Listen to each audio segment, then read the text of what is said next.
इसलिए मैं जेल से निकलने के बाद सबसे पहले मैं उस भूमि को नमन करना चाहता हूँ, चूमना चाहता हूँ जिस भूमि ने दशरथ मांझी को जन्म दिया।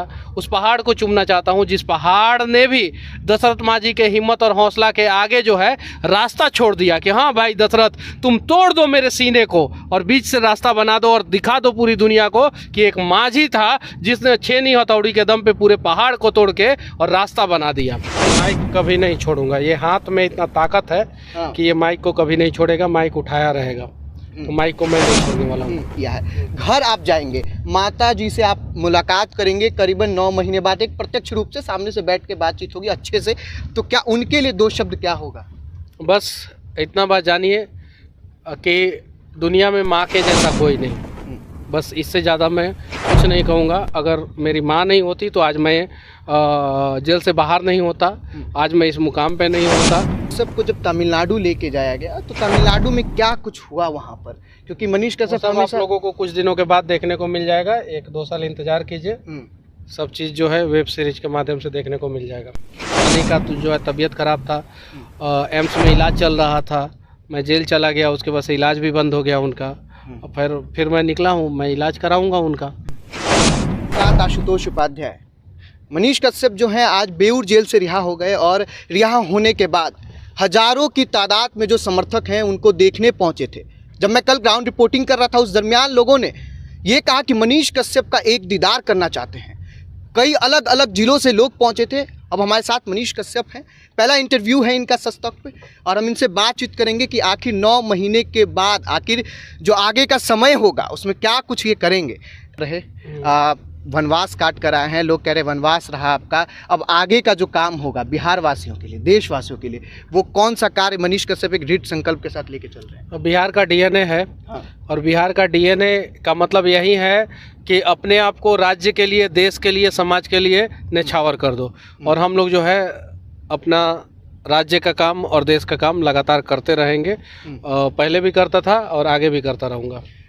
हमेशा लोग ये सोचते थे कि मनीष कश्यप को जब तमिलनाडु लेके जाया गया तो तमिलनाडु में क्या कुछ हुआ वहाँ पर, क्योंकि मनीष कश्यप आप लोगों को कुछ दिनों के बाद देखने को मिल जाएगा, 1-2 साल इंतजार कीजिए, सब चीज़ जो है वेब सीरीज के माध्यम से देखने को मिल जाएगा। देखिए बड़ी बात है, वेब सीरीज़ के माध्यम से आप सबों को देखने को मिलेगा, लेकिन एक प्रश्न आपसे रहेगा कि लोग ये भी पूछ रहे कि क्या मनीष कश्यप अब फिर से पत्रकारिता करेंगे, फिर से माइक उठाएंगे? माइक कभी नहीं छोड़ूंगा, ये हाथ में इतना ताकत है कि ये माइक को कभी नहीं छोड़ेगा, माइक उठाया रहेगा, तो माइक को मैं नहीं छोड़ने वाला हूँ। अलग अलग जब जगहों पे हम जा रहे हैं तो लोगों का कहना है कि मनीष कश्यप बिहार के मुख्यमंत्री बनने चाहिए। उनका कहना है कि मनीष कश्यप को हम देखना चाहते हैं उस जगह पे जहाँ से बिहार का बदलाव हो सके। क्या कहिएगा इसके बारे में? मैं उन सब चीज़ों के बारे में नहीं सोचा हूँ और अभी सोचता भी नहीं हूँ। मैं जो करता था वो जेल से निकलने के बाद वो काम कंटिन्यूअस करता रहूँगा।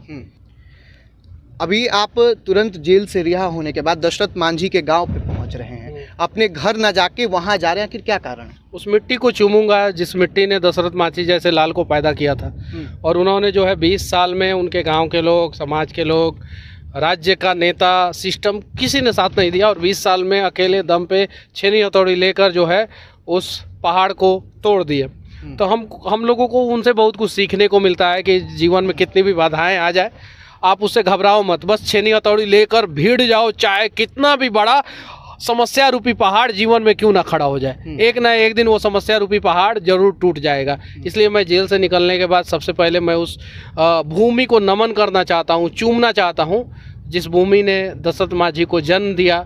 उस पहाड़ को चूमना चाहता हूँ जिस पहाड़ ने भी दशरथ मांझी के हिम्मत और हौसला के आगे जो है रास्ता छोड़ दिया कि हाँ भाई दशरथ, तुम तोड़ दो मेरे सीने को और बीच से रास्ता बना दो और दिखा दो पूरी दुनिया को कि एक मांझी था जिसने छेनी हथौड़ी के दम पे पूरे पहाड़ को तोड़ के और रास्ता बना दिया। तो क्या फिर से मतलब मनीष कश्यप उन भ्रष्टाचारियों को उसी तरीके से समाप्त कर पाएंगे जिस तरीके से? बिहार में माउंट एवरेस्ट से भी ऊंचा जो है वो भ्रष्टाचार रूपी पहाड़ है।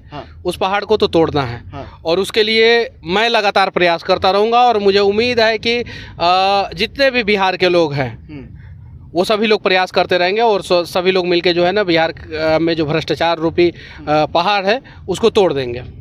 सबसे ज़्यादा बिहार के लोगों ने सफ़र किया चूँकि आप ज़रूर जेल में थे, लेकिन बिहार के लोगों ने इस चीज़ को अंदर से एक तरीके से झेला है कि नहीं भाई मनीष कश्यप जेल में है, और लोगों ने दृढ़ संकल्प के साथ बाहर कार्य भी किया है। घर आप जाएंगे, माता जी से आप मुलाकात करेंगे करीबन 9 महीने बाद, एक प्रत्यक्ष रूप से सामने से बैठ के बातचीत होगी अच्छे से, तो क्या उनके लिए 2 शब्द क्या होगा? बस इतना बात जानिए कि दुनिया में माँ के जैसा कोई नहीं, बस इससे ज़्यादा मैं कुछ नहीं कहूँगा। अगर मेरी माँ नहीं होती तो आज मैं जेल से बाहर नहीं होता, आज मैं इस मुकाम पे नहीं होता। तो मेरी माँ जो है वो पढ़ी लिखी नहीं है, अनपढ़ इसलिए नहीं कह सकते हैं कि अगर कोई घर को भी चला रहा है तो वो बहुत काबिल है, लेकिन सरकार का जो लेखा जोखा होता है जिसमें कहा जाता है कि इस आदमी को ही पढ़ा लिखा कहा जाएगा, तो उस हिसाब से देखा जाए तो मेरी माँ पढ़ी लिखी नहीं है, लेकिन उन्होंने जो मेरे लिए किया है, मुझे पढ़ाया, मुझे इंजीनियरिंग कराया, और आज मैं जो भी हूँ माँ के वजह से हूँ। बस एक अंतिम प्रश्न, एक टीवी इंटरव्यू के दौरान आपने बताया कि आपकी नानी को कैंसर हो रखा है और आप ही उनका इलाज जो है वो एम्स में करवा रहे थे, और आईजीएमएस में दर दर भटकने के बाद, तो क्या लगता है अब आप 9 महीने बाद जा रहे हैं, कुछ इसके बारे में? बस बिहार के लोग देखें कि बिहार का स्वास्थ्य व्यवस्था कैसा है कैसा नहीं है, वो सब लोगों को दिख ही रहा है। बस उसको बदलने के लिए सबको प्रयास करना होगा। मेरी नानी का तो जो है तबीयत ख़राब था, एम्स में इलाज चल रहा था, मैं जेल चला गया, उसके बाद से इलाज भी बंद हो गया उनका, फिर मैं निकला हूँ, मैं इलाज कराऊंगा उनका। देखिए अभी हमारे साथ मनीष कश्यप जी थे, जो कि अभी आज बेऊर जेल से रिहा हुए, और अब कुछ ही दिनों के बाद से एक तरीके से आप कह सकते हैं कि पूरे बिहार वासियों के बीच में उसी गरज के साथ माइक उठाकर रिपोर्टिंग करते हुए उस अंदाज में आप देख सकेंगे। फिलहाल आपकी क्या राय है कमेंट बॉक्स में लिख के ज़रूर बताइएगा। आप देखते थे सच टॉक में।